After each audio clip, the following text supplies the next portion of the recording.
అయిపోయి ఖేల్ ఖతం, పైసా ఆజం, అంతే కదా. ఖేల్ ఖతం పైసా ఆజం, నీకు పైసలు ఇస్తాం, మాకు జాగా ఇచ్చేసాయి.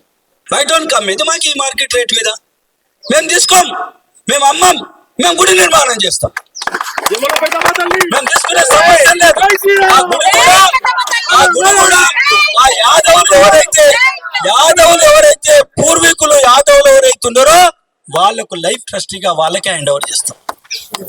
మేము ఎవరు మాకు ఆ ఉద్దేశం లేదు, అలాంటి దాంట్లో పోయేటోళ్ళం కాదు.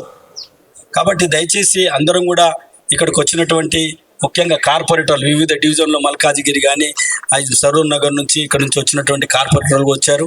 మా అక్క చెల్లెలు కూడా అన్ని చోట్ల నుంచి వచ్చారు. మా నాయకులు కూడా వచ్చారు.